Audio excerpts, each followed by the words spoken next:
seu inário ali próximo de você. Abra no 243.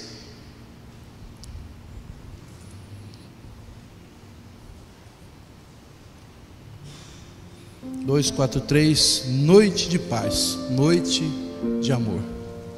Um hino de Natal nós vamos estar cantando.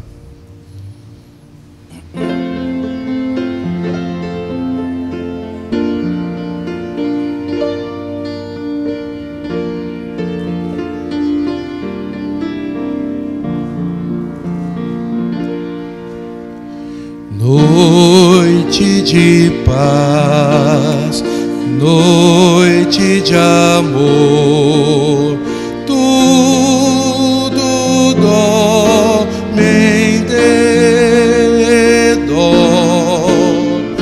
Entre os astros que espalhem a luz, proclamando menino Jesus,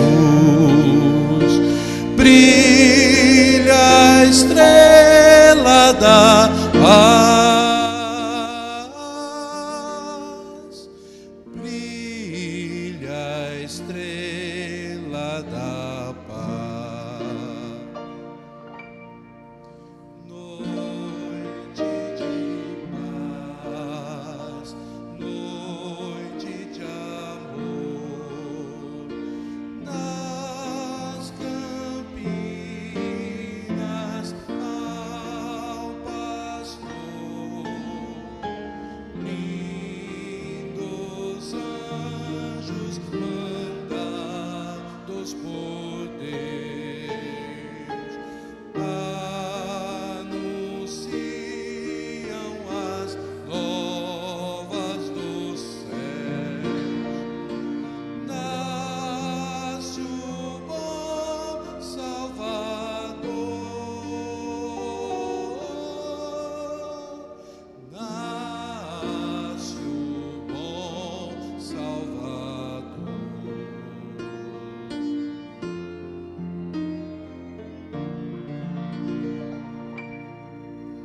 Noite de paz, noite de amor, oh, que belo resplendor, ilumina o menino Jesus. No presépio do mundo eis a luz, sol de eterno fulgor, sol de eterno fulgor.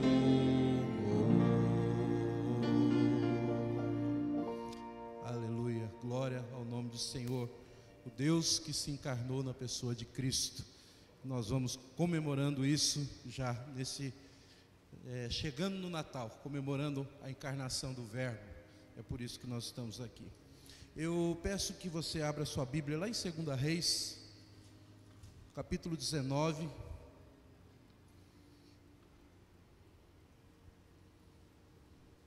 Segunda Reis, capítulo 19, lembrando que estaremos hoje utilizando bastante esse livro, ou pelo menos falando sobre o panorama geral do livro de Reis.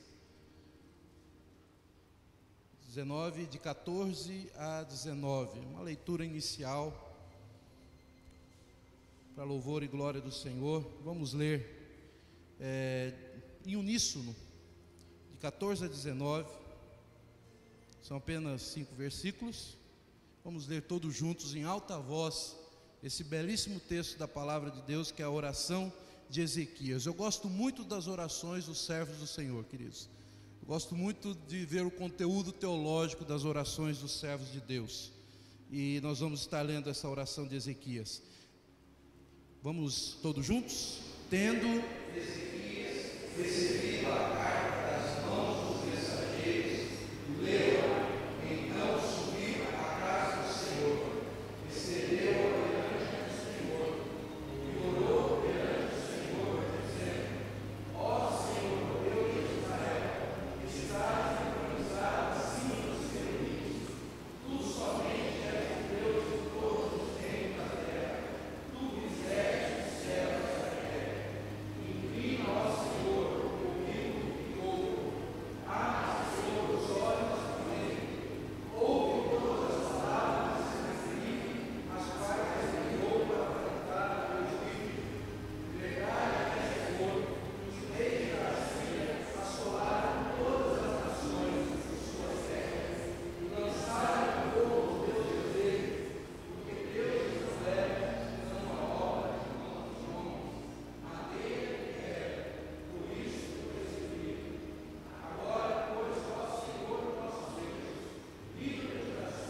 terra saibam que só o Senhor é o nosso Deus. Vamos ter mais uma palavra de oração neste momento.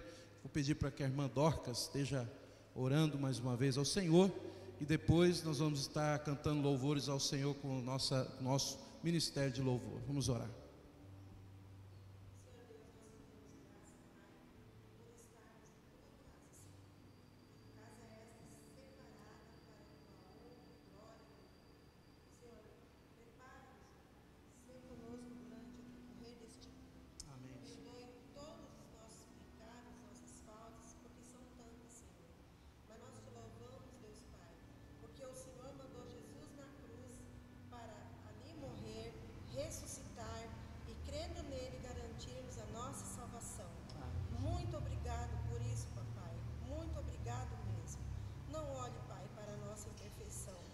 Ensina-nos a andar nos teus caminhos, fazer a tua vontade e andar no teu querer. Senhor, nós te pedimos aqui, Pai, não é preparo do mensageiro, mas unção dobrada sobre a vida dele, que nos dará a palavra dessa noite. Amém. Ser presente na vida dele, ser presente na vida do pastor que está ausente, que está na Erasmo Braga, Amém. E ser presente com a tua igreja em toda a face da terra. Em nome de Jesus. Amém. Antes da equipe de louvor, podem sentar, irmãos, já ficaram bastante em pé nesse primeiro momento. Vou pedir então para que nosso irmão Luiz Cordeiro, juntamente com a sua filha, esteja cantando uma canção de louvor a Deus.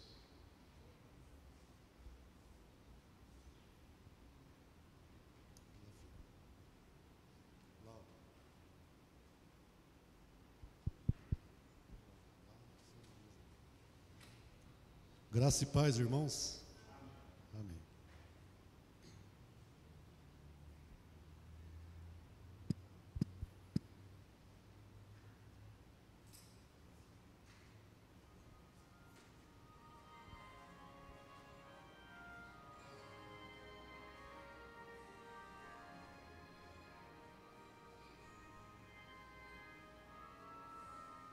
Sempre que eu leio a história de Cristo, eu fico a pensar com grande emoção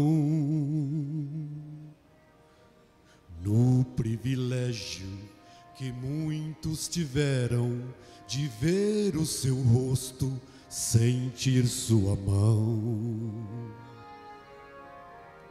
Eu também queria a mesma alegria de tê-lo bem perto, bem juntinho a mim, de olhar nos teus olhos serenos e meigos, e como eu seria tão feliz assim. Queria saber como era o seu rosto, embora eu sinta que era muito lindo. Inspirava fé e também confiança, e dava a todos um gozo infindo. E ao ver as gravuras nos quadros pintadas daquele que dizem ser o meu Senhor, meu ser não aceita o que está na tela, é falsa inspiração do pintor. Não creio num Cristo vencido, cheio de amarguras, semblante de dor. Eu creio num Cristo de rosto alegre, pois creio num Cristo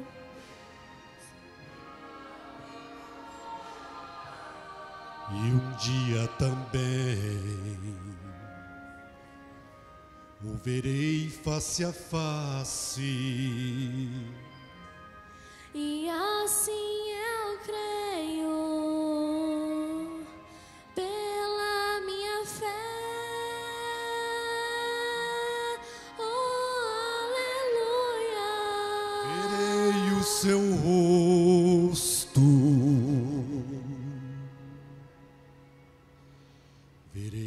Jesus. Como Ele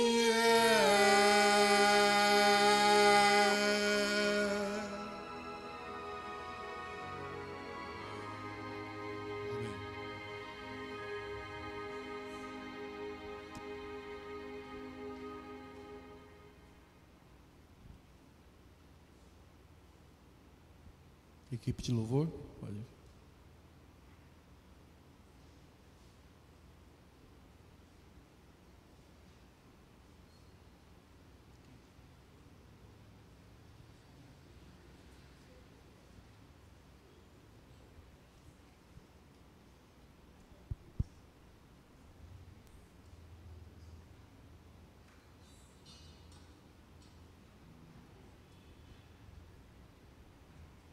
Convido os irmãos a ficarem de pé.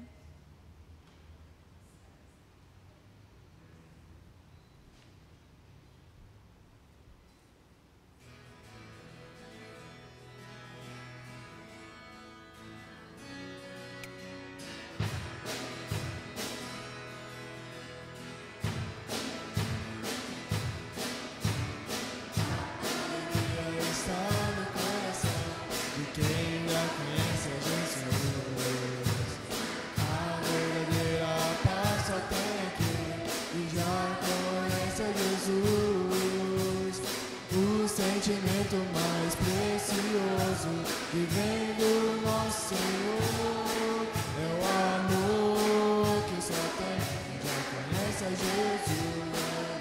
Amém. A alegria está no coração de quem já conhece a Jesus.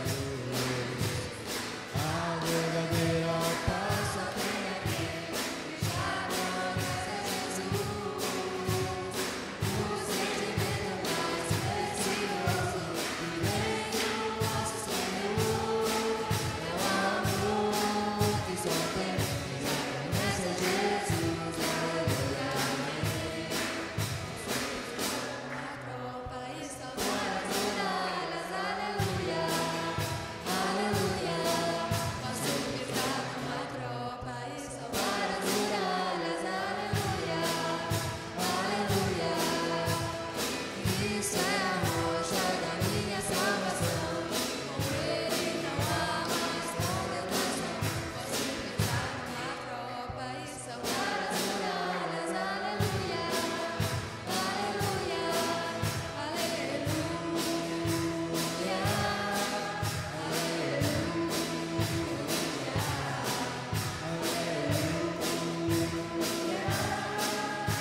Obrigado, Senhor, por cada um, Senhor, que aqui, através dos seus dons, talentos, expressaram, Senhor Deus, a sua adoração.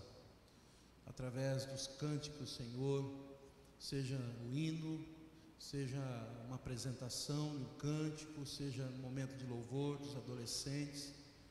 Obrigado, Deus, porque essa é a multiforme graça do Senhor que se manifesta na vida da igreja. Nós queremos te agradecer e pedir ao Senhor, em nome de Jesus, que fale conosco nessa noite, Senhor, através da tua palavra, através do estudo, Senhor Deus, que aqui estaremos trazendo.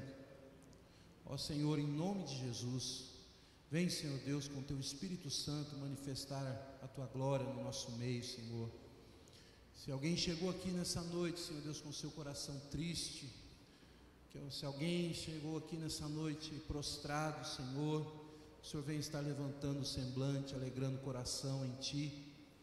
O Senhor vem estar suprindo todas as necessidades dos Teus servos, Senhor, em Cristo Jesus. O Senhor venha, Senhor Deus, estar sustentando o Teu povo, Senhor, e trazendo a alegria da salvação, Senhor Deus, a cada um aqui e a cada uma das famílias que aqui estão representadas. Pai amado, abençoa, Senhor Deus, aqueles que estão enfermos, que não puderam vir aqui nessa noite. Que o Senhor esteja também com eles, manifestando a cura, Senhor, consolando os seus corações, trazendo o refrigério, trazendo o consolo, conforto do teu Espírito a eles. Nós assim, Senhor Deus, oramos agradecidos e fazemos isso no nome de Jesus. Amém, Deus. Amém.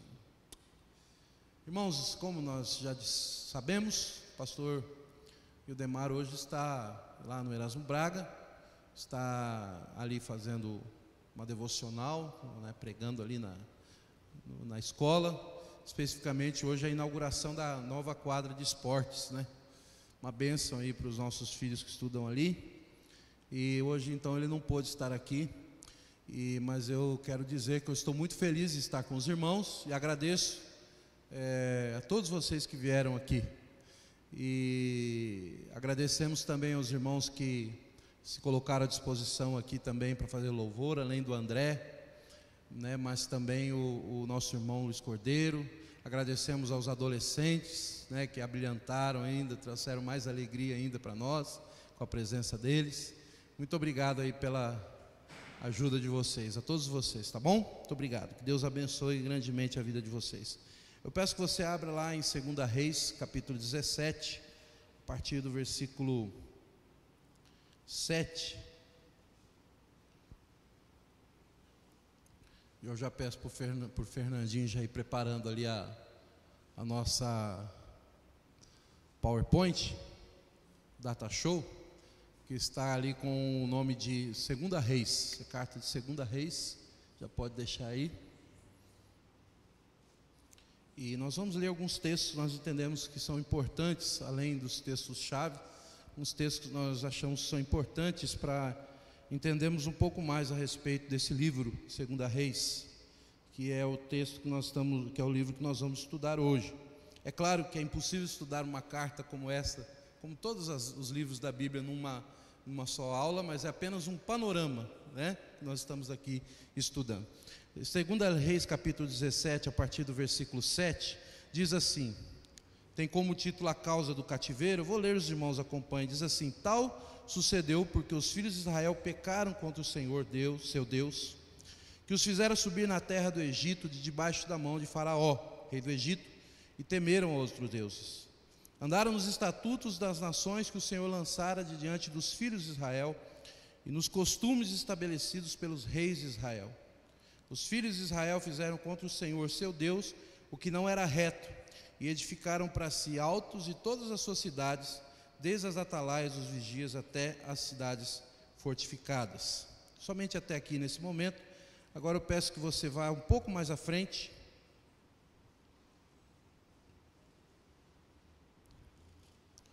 Ali no capítulo, só um momentinho, irmãos, que eu vou achar aqui.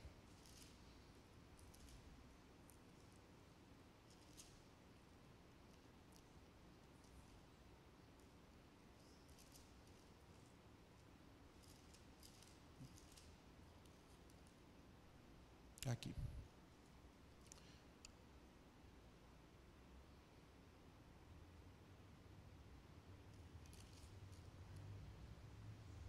Perdi aqui o outro texto que eu estava.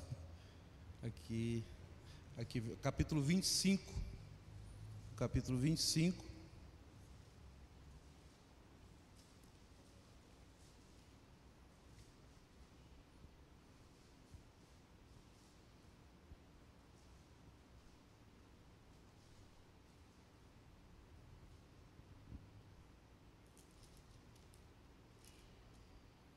Apenas para os irmãos terem aqui a partir do versículo 8.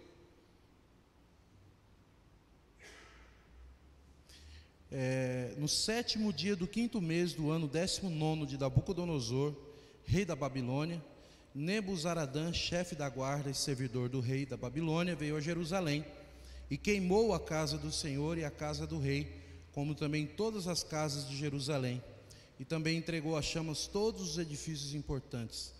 E todo o exército dos caldeus que estava com o chefe da guarda derrubou os muros em redor de Jerusalém. O mais do povo que havia ficado na cidade, os desertores que se entregaram ao rei da Babilônia, e os mais da multidão, Nebuzaradão, chefe da guarda, levou cativos. Porém, dos mais pobres da terra, deixou o chefe da guarda ficar alguns para vinheiros e para lavradores. Apenas aqui alguns textos que falam sobre os cativeiros, tanto do reino do norte quanto do reino do sul. O reino do norte tem o nome de Israel, e o reino do sul tem o nome de Judá. Parece que ficou muito bem lembrado, né? A capital do reino do norte de Israel começa com Sa e termina com Maria. Samaria. Capital do reino do sul é Jerusalém. E aconteceu historicamente que o reino do norte ele cai primeiro. Ele cai sob o domínio da Assíria, o império da época muito poderoso, né? E depois cai Jerusalém diante do império também poderoso da Nabucodonosor da Babilônia. Por que, irmãos, nós lemos esses textos agora há pouco? É interessante porque o 2 Reis, que tem um período de 853 a 560 a.C., é na descendente, porque é antes de Cristo, né? Então é do maior para o menor. Tem a palavra-chave declínio e queda. 2 Reis tem como palavra-chave, digamos assim, como um tema central, uma espécie de tema central, o declínio e a queda de Israel, ou dos reinos, do reino dividido, tanto da parte de Israel, o reino do norte, quanto da parte do sul, da parte de Judá. E isso já estava profetizado. Os profetas que profetizaram nas duas nações, nos dois reinos, falaram que isso ia acontecer, que apesar dos remanescentes fiéis, apesar de nós termos tido os reis que fizeram o que era reto perante o Senhor, apesar de nós termos tido homens de Deus como Elias, como Eliseu, né, como Josias, como Ezequias, mas não tinha como mudar. Israel pecou, então receberia o castigo da parte de Deus. Então tanto o reino do norte quanto o reino do sul declinaram e caíram diante dos grandes impérios da época. Isso era o juízo de Deus sobre aquelas pessoas por causa do seu pecado. Durante muito tempo os profetas vieram falando, muitos deles foram mortos, avisaram que Israel precisava se converter, e o povo não deu ouvidos. Pelo contrário, mesmo aqueles reis que eram melhores, que diziam, que falavam, que faziam o que era bom diante do Senhor, mas não extirpavam o mal por completo, ainda gostavam de um certo sincretismo da adoração de outros deuses, e a consequência veio com o cativeiro tanto do norte quanto do sul. Então o livro de Reis, ele vai trazer essa narrativa histórica dos reis de Israel já no reino dividido. Vocês lembram que o reino de Israel foi dividido, o reino do norte e o reino do sul, e ele vai então mostrando a história dos reis de Judá e dos reis de Israel paralelamente, vai mostrando paralelamente as duas histórias, e ali nós vemos muitas histórias interessantes. Nós não vai ter como ler todas as histórias, mas eu convido você, eu desafio você a ler todo o livro de Reis, tanto 1 Reis quanto 2 Reis, e é impressionante o que Deus faz através daqueles que se colocam à disposição dele. E nós vamos ver aí personagens fantásticos, e sem dúvida Eliseu é um deles, né? Tão famoso profeta Eliseu aparece claramente, de forma muito contundente, muito importante em 2 Reis, não é verdade? Todo mundo aqui já ouviu alguma pregação a respeito do profeta Eliseu, não é verdade? Todo mundo aqui já ouviu falar do profeta Eliseu, Elias, Eliseu. Não tem quem não fique boquiaberto com as histórias a respeito desse homem de Deus. Obviamente, primeiro Elias, depois Eliseu, homens de Deus maravilhosos. E eles vão percorrer esse livro de 2 Reis, que tem como palavra-chave declínio e queda. É claro que o livro de 2 Reis não vai falar apenas de queda, é claro, mas o tema central é como que quando nós desobedecemos a Deus, realmente nós caímos, não é verdade? Quando nós não andamos segundo a palavra de Deus, quando nós insistimos em desobedecer o Senhor, não tem como mudar. Por mais que nós venhamos a até atrasar um pouco o juízo de Deus, mas Ele vem para nos manter no caminho, Ele vem para poder purificar a igreja de Cristo. Ele vem, o juízo de Deus vem, por mais que nós muitas vezes soframos, mas o sofrimento também nos ajuda a andar corretamente diante de Deus. E Deus, quando Ele quer, Ele realmente permite o sofrimento na nossa vida. E assim foi diante do reino, tanto de Israel, reino do norte, quanto do reino do sul. Pode passar, Fernandinho, o segundo slide. Fazendo aquela divisão histórica da Bíblia, daquela divisão que o pastor tem trazido para vocês, e eu fiz questão de trabalhar dentro do mesmo slide que ele estava trabalhando, viu, gente? É para vocês assim não sentirem tanta diferença, entendeu? Vocês não ficarem assim com muita saudade, né? Claro que vocês vão ficar com saudade, sem dúvida nenhuma. Mas eu procurei trabalhar daquilo que vocês já estão acostumados, estou brincando, claro, dentro daquilo que vocês já estão acostumados, dentro da mesma sequência e dos mesmos temas, dos mesmos tópicos que o pastor Ildemar tem trabalhado com vocês também, para que não haja tanta diferença assim. Então nós temos aqui esse slide que fala sobre os 12 livros históricos da Bíblia, né? Do Antigo Testamento, obviamente, Josué, Juízes, Ruth, 1ª e 2ª Samuel, 1ª e 2ª Reis, 1ª e 2ª Crônicas, Esdras, Neemias e Esther, e ali em amarelinho temos ali esse livro histórico, 1ª e 2ª Reis. É importante lembrar, irmãos, que mais do que nunca, esses livros de 1ª e 2ª Reis, Crônicas, é interessante como que eles perpassam a história da humanidade com muita clareza.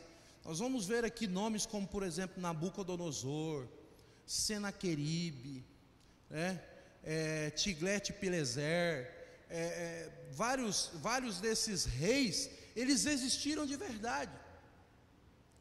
Eles existiram, para você ver como que a narrativa bíblica, ela é uma narrativa fiel, tanto na questão da revelação, da revelação progressiva das Escrituras, para a revelação de Jesus Cristo, para a revelação da história da salvação, mas ela também é fiel historicamente falando.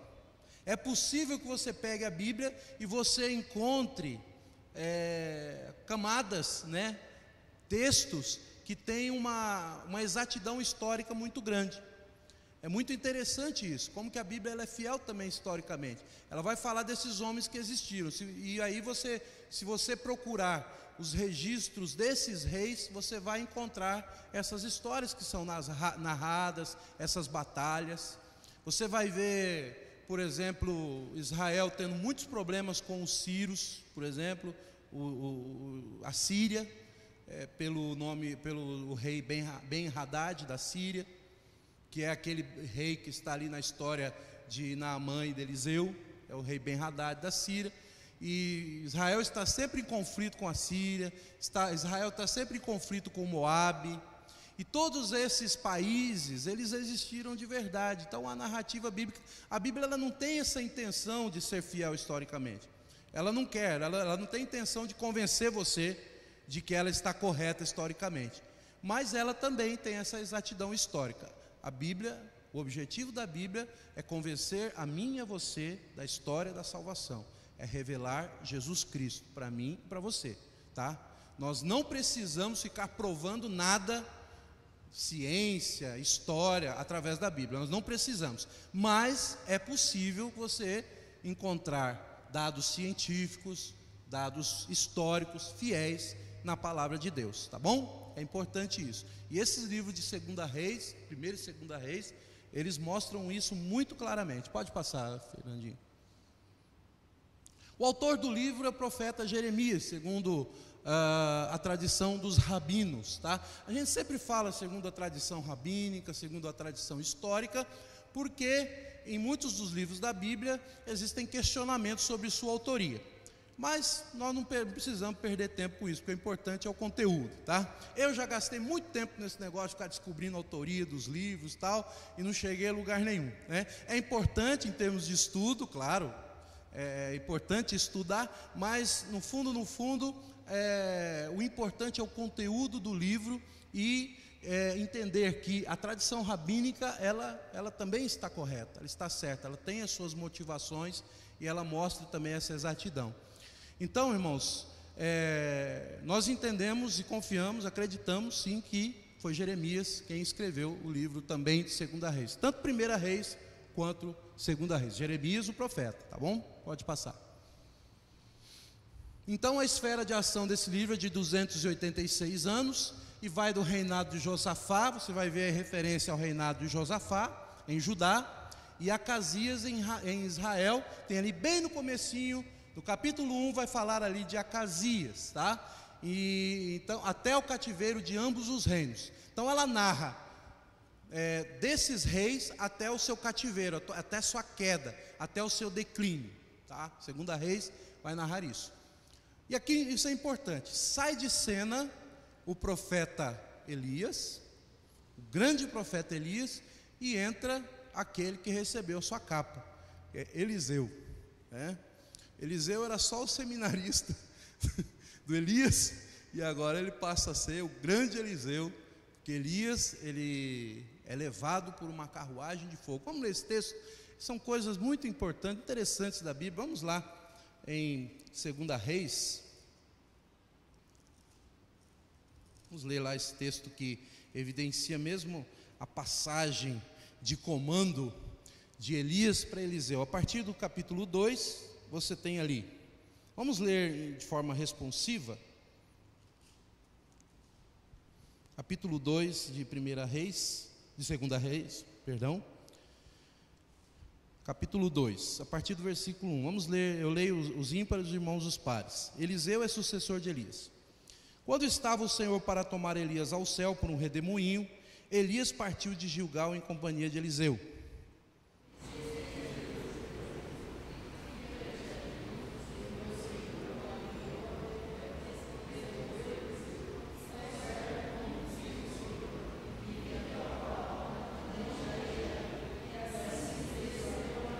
Então os discípulos dos profetas que estavam em Betel saíram ao encontro de Eliseu e lhe disseram: sabes que o Senhor hoje tomará o teu senhor, elevando por sobre a tua cabeça?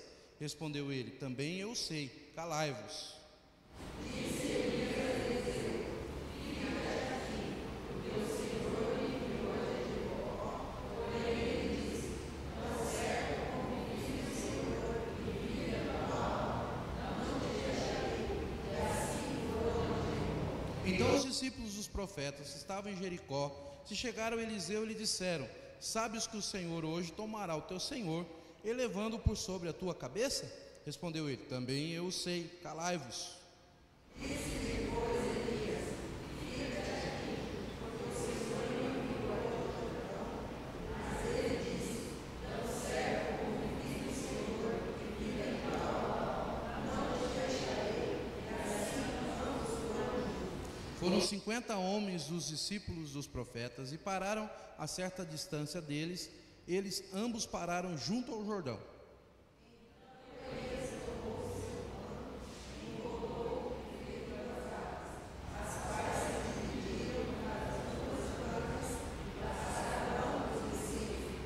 Havendo eles passado, Elias disse a Eliseu: pede-me o que queres que eu te faça, antes que seja tomado de ti. Disse Eliseu: peço que me toque por herança, porção dobrada do teu espírito.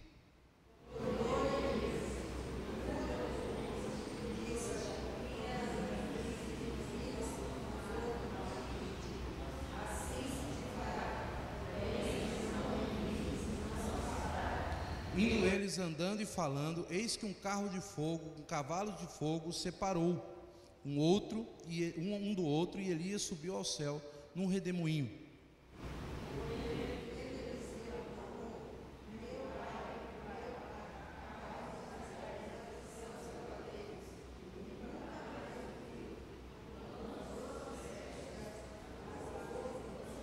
Então levantou o manto que Elias lhe deixara cair, e voltando-se pôs-se à borda do Jordão.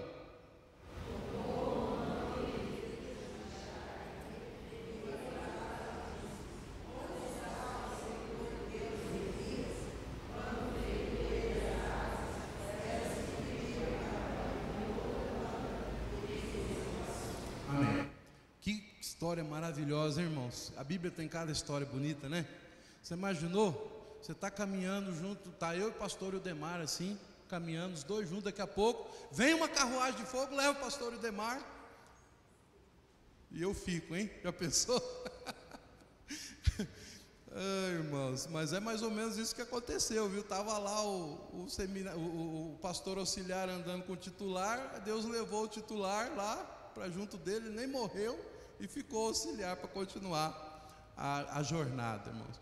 Mas é interessante como que Deus faz as coisas, né? E nós acreditamos em que isso é verdade mesmo. E foi de uma maneira fantástica, uma carruagem de fogo, e todos ali foram testemunhas. Outra coisa que também ressalta nesse texto é a famosa escola dos profetas. Vocês perceberam que tinha ali uma escola de profetas? Existiam aqueles aprendizes de profetas, aqueles que andavam junto com os profetas. E eles fizeram diferença.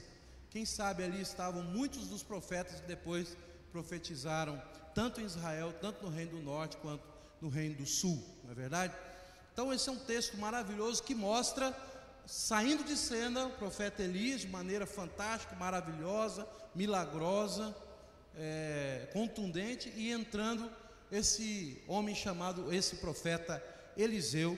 E nós vamos ter histórias fantásticas a respeito de Eliseu em 2 Reis. Pode passar, Fernandinho, por favor.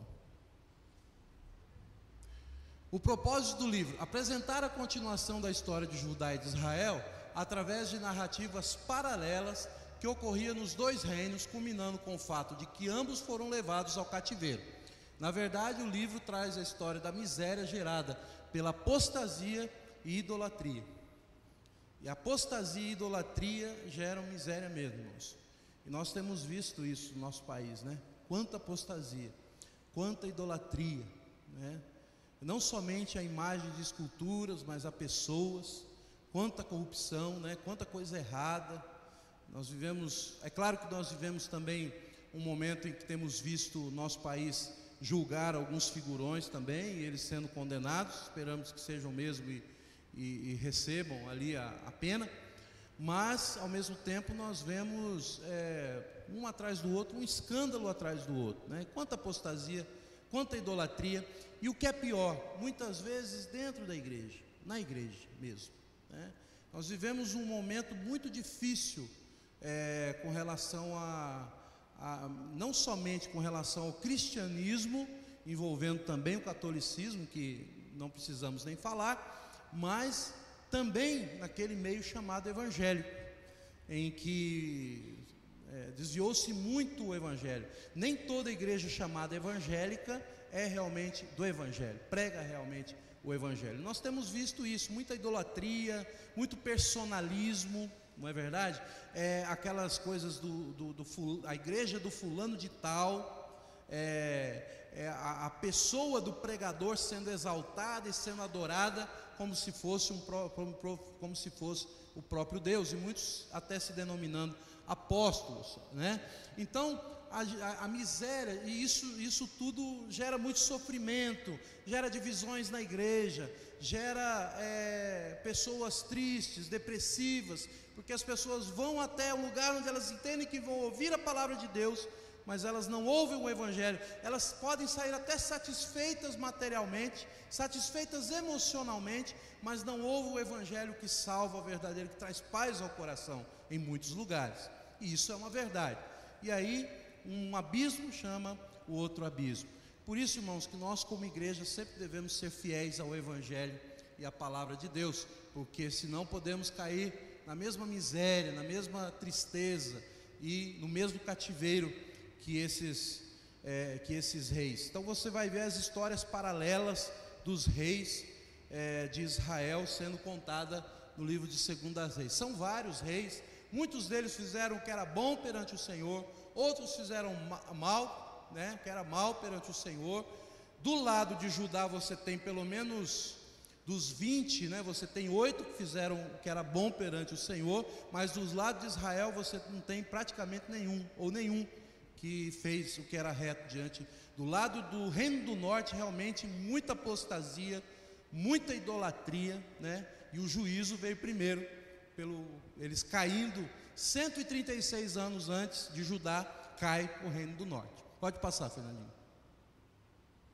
O versículo chave do livro então está lá, capítulo 23, versículo 27, que diz: disse o Senhor, também a Judá removerei de diante de mim, como removi Israel. Aí, ó, removendo primeiro Israel, depois removendo Judá. Removendo para onde? Para o cativeiro de nações idólatras, né? Tanto os assírios quanto os babilônicos. O cativeiro de nações idólatras, violentas. Os assírios eram extremamente violentos, os babilônicos também sofreram bastante na mão desses reinos. Também a Judá removerei de diante de mim, como removi a Israel, e rejeitarei esta cidade de Jerusalém que escolhi, e a casa da qual eu dissera, estará ali o meu nome. Você lembra que Deus ele promete a Davi: olha, se Salomão, se você andar conforme Davi o seu pai, dali jamais eu retirarei meu nome da minha casa. Mas porque eles pecaram, o próprio Salomão, né, e os seus filhos acabam sendo responsáveis pela divisão do reino. Ele começa ali já a sua idolatria, e eles começam já a receber em si a punição e o castigo, e ali eles já começam a falhar. E ali, desse versículo, Deus diz: eu rejeitarei essa cidade de Jerusalém que escolhi, e a casa da qual eu disser, estará ali o meu nome. Jerusalém é uma cidade que sofre muito por causa do cativeiro, né? Jerusalém ela é invadida várias vezes, depois ela é saqueada definitivamente, é levada então para o cativeiro da Babilônia, e ali ficam só as famílias mais pobres no final. E não sei se vocês se lembram, depois Neemias vai perguntar o que está acontecendo em Jerusalém. Neemias ele pergunta, olha, pede um relatório a respeito de Jerusalém. E aí, eu não me lembro agora o nome de quem falou para ele, mas eu esqueci agora o nome. Mas aí eles dão um relatório, dizem assim que está tudo queimado, né? Nabucodonosor foi lá e fez coisas terríveis, e a população que ficou, a população já era pobre e está em petição de miséria. Foi o relatório que foi dado a Neemias, depois quando Neemias vai assumir como governador ali de Judá. Pode passar. Então o conteúdo do livro, né, apenas um resumo do livro, né, capítulo 1, versículos 2:13, o final do ministério de Elias, como nós já falamos.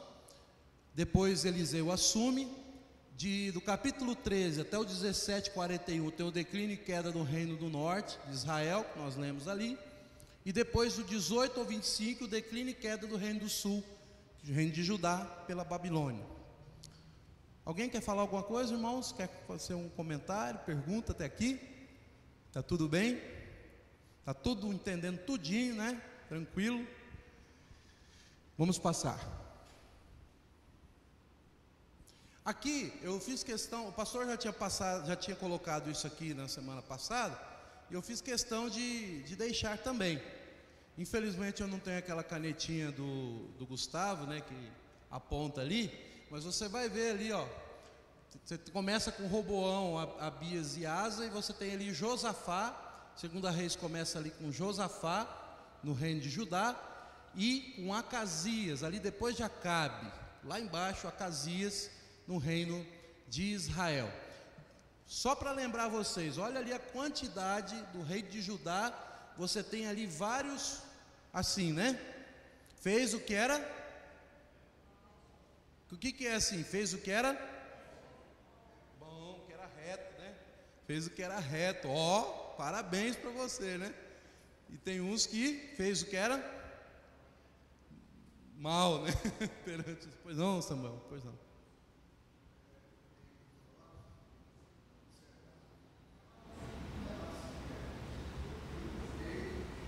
Nenhum. Não tem. Todos fizeram aquela mal. Eu estava em dúvida, mas todos fizeram aquela mal. Então, inclusive, ele está ali. Bem lembrado, está ali, ó, tudo assim. Tudo para cá. O reino do norte. Não do reino de Judá, não. E é daí que vem, inclusive, essa rivalidade que sempre existiu até nos tempos de Jesus, do reino de Samaria, dos judeus com os samaritanos, né? Os samaritanos eram extremamente idólatras, e os judeus não se davam com os samaritanos justamente por isso, né? Como se os judeus também fossem grande coisa. Como é que é? Um pouquinho menos ruim, né? É um pouco menos ruim, é igual nós todos, né? Nós somos um pouquinho menos ruim às vezes, né? Mas também erramos e pecamos bastante, tá? Pois não, senhor?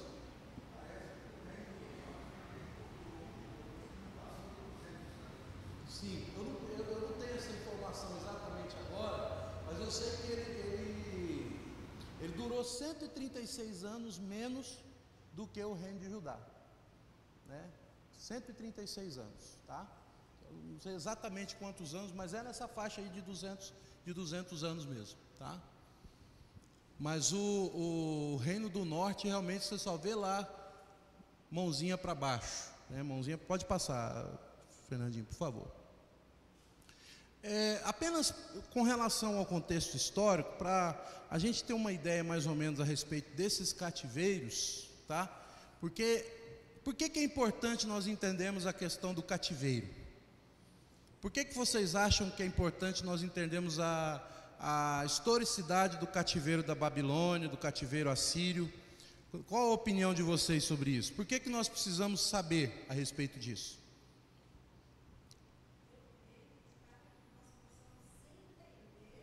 Uhum. Sim.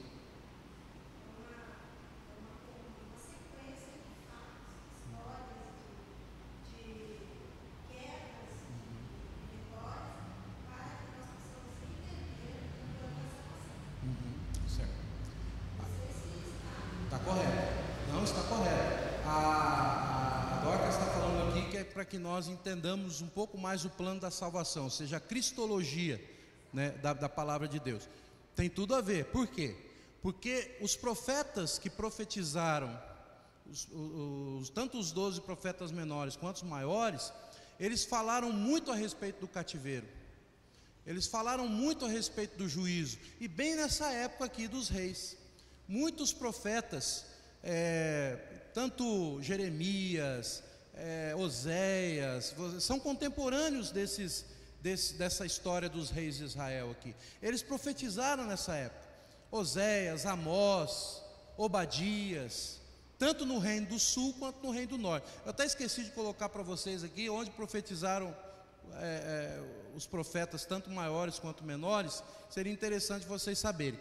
Mas é justamente nesse momento, pegando o gancho do cativeiro da Babilônia, o cativeiro assírio, que é profetizado também a volta à terra, tá? a saída do cativeiro. Isso tem tudo a ver com a cristologia da Bíblia. Por quê? Porque nós também pregamos a saída do cativeiro. Então a Bíblia ela vai ter grande parte, os seus profetas falando, alguns no cativeiro, como Daniel, foi levado ao cativeiro da Babilônia. Daniel foi pego exatamente no momento que Nabucodonosor ele invade ali Jerusalém. Ele leva a linhagem real, e ele leva entre eles Daniel, Sadraque, Mesaque e Abednego, né? Os amigos de Daniel, e nós vamos ter aquelas histórias belíssimas de Daniel, na cova dos leões, Daniel se relacionando com aqueles reis, tanto o rei da Babilônia, quanto também os reis persas, quanto o rei Dario, né? Nabucodonosor, Daniel servindo ali no templo, na época de Nabucodonosor, ele dando um bom testemunho ali, né, diante das ofertas, dos manjares de Nabucodonosor. Você vai ver Daniel também se relacionando com o rei Dario. Daniel não faz parte daqueles que voltam do cativeiro, mas ele dá um baita de um testemunho, e ali também ele faz as profecias a respeito de Cristo. Vários profetas ali também, eles profetizam a respeito do cativeiro, e já profetizam a respeito do Messias que haveria de vir, dentro da cristologia da Bíblia, porque a Bíblia ela é cristocêntrica, né? Então, e também os profetas profetizando a respeito também da segunda vinda de Cristo, do último dia, do grande e terrível dia do Senhor, aquele dia que Jesus virá para buscar a sua igreja. Você vai ver tanto os profetas maiores quanto os profetas menores, ao mesmo tempo falando do cativeiro, e também pelo Espírito de Deus já falando também do futuro da vinda de Cristo e também da segunda vinda de Cristo, tá bom? Então é importante nós sabermos o contexto histórico com relação. Irmãos, vocês me perdoem porque o cativeiro da Babilônia é depois. Fernandinho, avança um pouquinho, depois você volta para mim fazer um favor. Vamos falar do assírio primeiro, que é historicamente mais correto. Pode passar, por favor, Fernandinho. Vou ter que correr aqui porque hoje nós tivemos mais cânticos, né? Então o cativeiro assírio é muito importante. Observarmos que o reino do norte foi destruído pelos assírios, cuja cidade principal era Nínive. Lembra de Nínive, lá do profeta Jonas, né? Nínive era a capital da Assíria, um grande império da época, muito poderoso. Por volta de 885, tornou-se um império fortíssimo, com domínio mundial. Eles eram grandes guerreiros, saqueavam tudo, terrivelmente cruéis, e sua estratégia consistia em deportar os povos das nações conquistadas, com o fim de destruir o seu senso de nacionalismo, os que os tornava mais vulneráveis.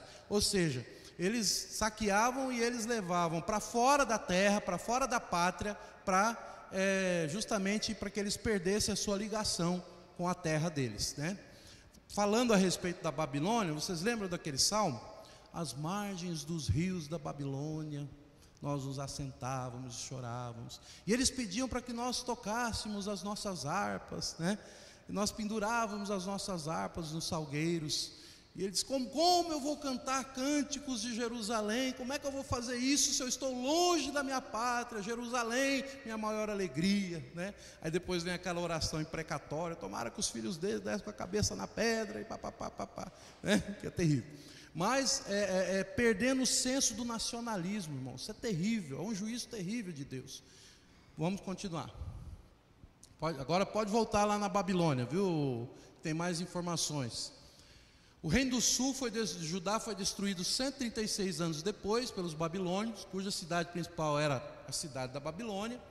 E a conquista de Judá ocorreu em 4 estágios. Primeiro, Nabucodonosor aprisionou Joaquim, levou alguns dos tesouros do templo, também levou cativos alguns judeus, dentre os quais Daniel estava entre esses judeus, né? Tem lá a narrativa em 2 Crônicas, em Daniel 1, de 1 a 3. Depois de 596, ele voltou, levando o restante dos tesouros do templo.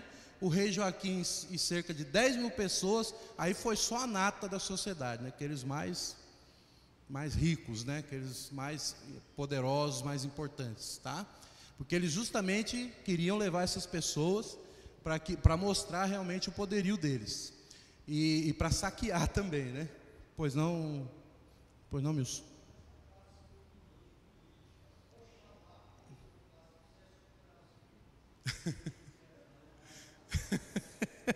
Muito bom, Milson. Pois não, Dorcas, pode falar. Do nacionalismo.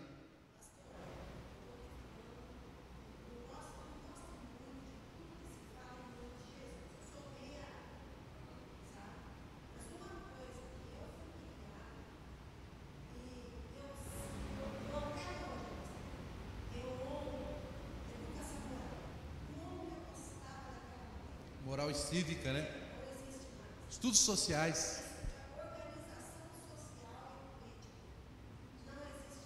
O SPB. Estudos sociais.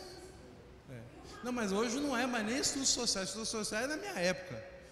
Quem estudou estudos sociais aqui? Levanta a mão. Aí, ó, tem aí a gente já vê quem tem idade, né? Mais ou menos aí.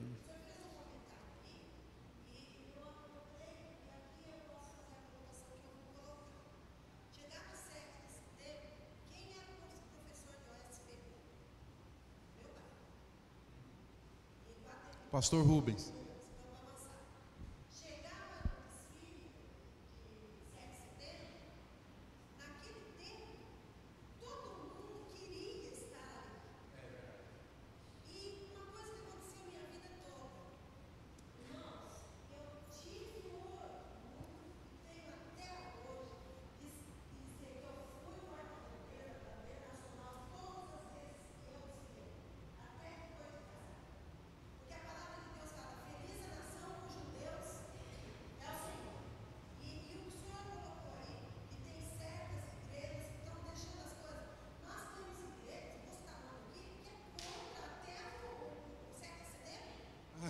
Com certeza.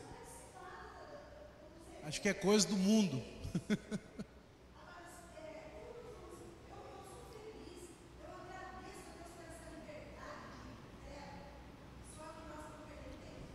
No caso da igreja presbiteriana, ela é diferente nesse sentido, né? Porque ela valoriza muito o magistrado civil, né? Ela entendendo ali e segue a palavra de Deus, ali em Romanos 13, que toda autoridade é dada por Deus, e nesse sentido da autoridade do magistrado civil, que nós respeitamos, enquanto eles não nos pedirem fazer nada contra a palavra de Deus, nós obedecemos às autoridades, e nesse sentido nós respeitamos a pátria, a questão do sentido patriotismo, o país, a nação. Não, de maneira alguma, não, é respeito mesmo, e é você valorizar o solo onde você nasceu, onde Deus te colocou, né?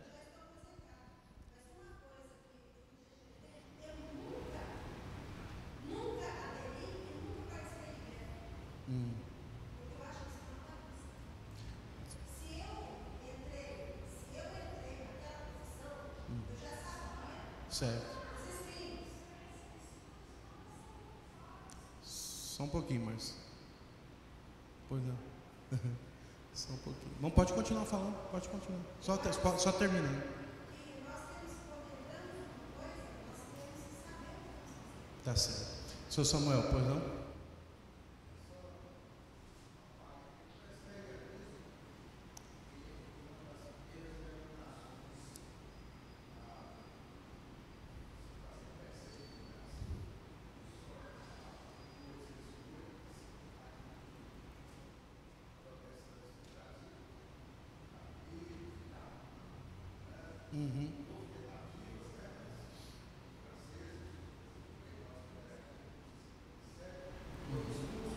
Os huguenotes,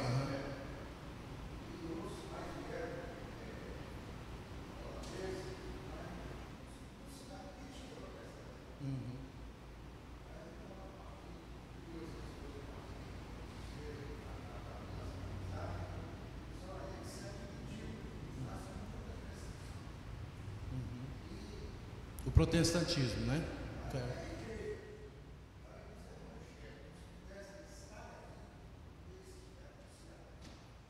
Exato. Exatamente.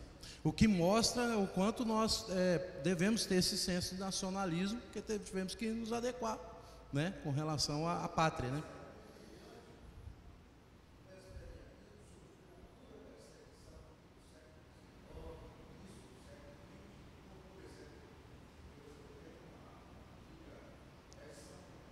Só um momentinho, vocês estão ouvindo o que ele está falando aí? Vou falar. Há uma nota histórica sobre o presbiterianismo no estado do Espírito Santo, que quando em 1909, na cidade de São José dos Calçados, queimaram um templo, e eles conseguiram inaugurar o novo templo em 1911, quer dizer, 2 anos depois. Então, o presbiterianismo, eu diria assim, é uma denominação que tem as marcas de Cristo. Queremos ser assim a cada dia, né? O Milton, você ia falar alguma coisa, Milton? Você levantou a mão aqui, rapidinho. É porque é o seguinte, eu vou falar através de Daniel. Ele ficou no cativeiro, ele ficou lá orando e jejuando. Quando foi de manhã, nenhum dos leões levantou a mão para ele. Exatamente, o Daniel na cova dos leões ali, né? Deu o testemunho dele no meio do cativeiro. Vamos continuar? Nabucodonosor aprisionou Jeoaquim, levou ali 10 mil pessoas, a nata da sociedade, como o Milton falou, a elite dominante, né? Vamos continuar? Pode passar, Fernandinho, já estamos terminando, viu, gente? E em 586 a.C., depois de 18 meses de cerco, Jerusalém foi totalmente destruída, os olhos do rei Zedequias foram vazados, e ele foi levado cativo juntamente com 832 pessoas ficando na terra, somente os pobres. Esses pobres são aqueles que estavam em petição de miséria quando Neemias pergunta por eles, tá bom? Em 581 a.C., depois de terem queimado Jerusalém, os babilônios voltaram e levaram mais 745 cativos. Um grupo considerável havia fugido para o Egito, inclusive o profeta Jeremias, conforme Jeremias 43. Pode passar, Fernandinho, por favor. Tá. A cristologia do livro de 2 Reis, talvez o profeta Eliseu seja o maior tipo de Cristo deste livro. Aliás, é interessante traçarmos um paralelo entre Elias e Eliseu, e João Batista e o Senhor Jesus. Elias e Eliseu eram muito diferentes um do outro, tal como o Senhor Jesus e João Batista. Elias era tempestuoso e gostava mais de viver isolado. Eliseu era gentil e vivia mais em contato com as multidões. João Batista, tendo vivido isolado no deserto boa parte de sua vida, era tempestuoso em sua pregação. O Senhor Jesus, tendo vivido entre as multidões, era manso e humilde de coração. Só uma coisa, Fernandinho, passa mais um aí para me ver o negócio, uma coisa. Acho que aí já termina. Passa mais um. Não, volta agora, fazendo um favor. Volta mais um pouquinho. Aqui, é isso aqui que eu queria. Agora, para encerrar, gente, tá? Com a respeito dos remanescentes, tá? Para a gente encerrar, Deus, no meio na sua soberania, Deus, ele sempre chama os seus remanescentes. O pastor tem falado isso bastante nesses dias aqui, que no meio da idolatria, da apostasia, da maldade, sempre existem os remanescentes. Eu gostaria de citar 3 do livro de 2 Reis, que são muito importantes. Por exemplo, o ministério de Eliseu aos necessitados. Vocês lembram da história da viúva, do azeite? Lembram do azeite que foi multiplicado, que Elias foi lá e multiplicou o azeite da viúva? Então Elias também assim, Eliseu sempre estava perto daqueles pobres, daqueles necessitados, daqueles excluídos. Um deles, inclusive, Naamã, que era um homem rico, poderoso, mas leproso, tá?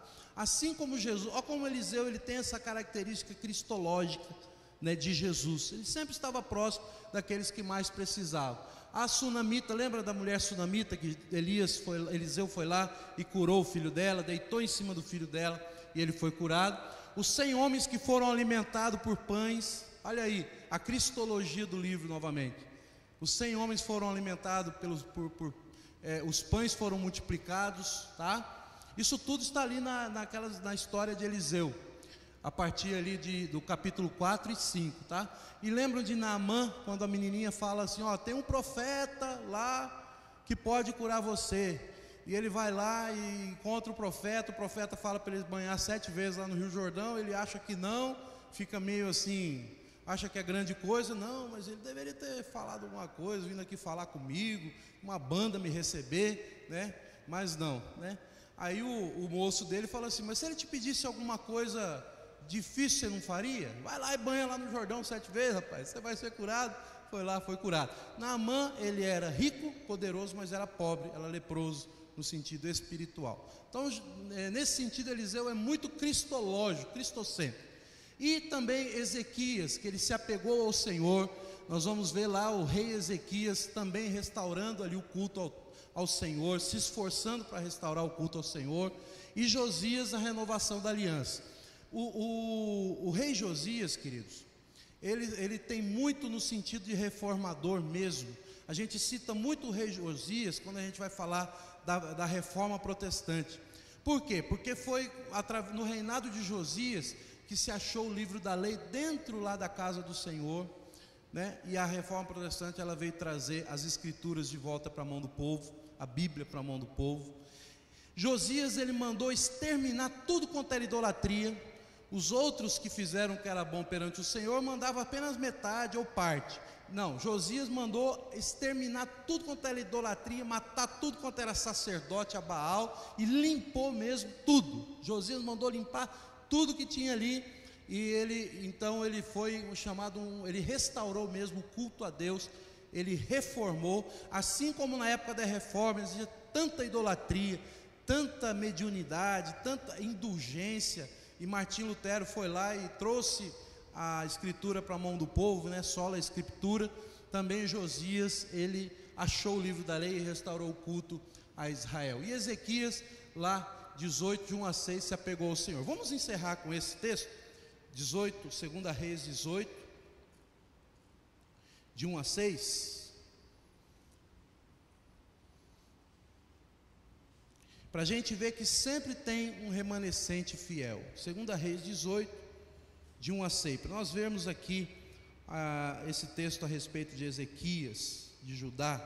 Nós lemos um texto ali no começo, Ezequias ali enfrentando Senaqueribe da Síria e vencendo a batalha, orando a Deus. E agora nós vamos ver um pouquinho a respeito desse homem. Aliás, 18, a partir do versículo 3 ali, falando de Ezequias. Fez ele o que era reto perante o Senhor, segundo tudo que fizera Davi seu pai. Removeu os altos, quebrou as colunas, deitou abaixo o poste ídolo e fez em pedaços a serpente de bronze que Moisés fizera, porque até aqueles dias os filhos de Israel lhe queimavam incenso e lhe chamavam Neustã. Lembra da serpente lá do deserto? Eles adoravam aquela serpente lá, né? Pois aqui mandou tirar também essa Neustã daqui. Confiou no Senhor, Deus de Israel, de maneira que depois dele não houve seu semelhante entre todos os reis de Judá, nem entre os que foram antes dele, porque se apegou ao Senhor, não deixou de segui-lo e guardou os mandamentos que o Senhor ordenara a Moisés. Esse é um remanescente fiel, sempre Deus mantém os seus remanescentes. E também Josias, que é um remanescente, um reformador do templo. Eu quero dizer para vocês, irmãos, seja sempre um remanescente fiel, tá? No meio da idolatria, no meio da apostasia, mesmo que muitas coisas aconteçam ao nosso redor, mesmo que muita depravação aconteça ao nosso redor, muita mentira, muito engano, eu e você sempre temos que ser o remanescente fiel. A igreja é o remanescente fiel, e nós precisamos sempre estar na presença de Deus para que não nos suceda coisa pior, não é verdade? Então, que Deus abençoe vocês. Esse é o panorama de 2 Reis. E a partir da semana que vem nós então vamos ver o livro de Crônicas já com o pastor Ildemar. Vamos nos colocar de pé nesse momento. Alguma pergunta que não quer calar?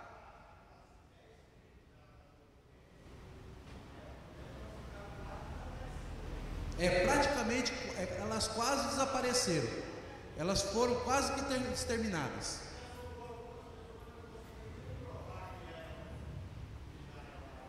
Exato. A história diz que quase não aconteceu, mas quase acabou, quase foram exterminadas, quase não houve remanescente, mas graças a Deus, Deus manteve os remanescentes fiéis. Vamos orar, queridos? Feche seus olhos, vamos orar ao Senhor. Pai, muito obrigado, Deus, por todos que o Senhor trouxe aqui nesta noite. Obrigado, Pai, pela palavra do Senhor. Obrigado, Senhor Deus, por cada um que participou aqui. Obrigado, Senhor, porque o Senhor tem nos mantido, Senhor Deus, fiéis, mesmo diante da nossa condição pecadora ou pecaminosa, mas o Senhor tem nos mantido assim, Senhor Deus, e nós pedimos que o Senhor sempre levante os seus remanescentes, Senhor Deus, aqueles, Senhor Deus, que não dobraram o seu joelho a Baal, ó Pai amado, que não beijou a Baal, que nós sempre sejamos aqueles, Senhor Deus, que amam o Evangelho, que amam a Tua palavra, e sempre sejamos reformadores, ó Pai amado, assim como Josias, que venhamos a manter sempre, Senhor Deus, as Escrituras como fundamentais na nossa vida, que venhamos a amar as Escrituras sagradas, Pai. Muito obrigado pelo Teu amor, pela Tua misericórdia. Ser com cada um aqui, Senhor Deus, nos leva para os lares, na paz do Senhor. Nós oramos no nome de Jesus. Amém, Deus. Amém. Deus abençoe a todos.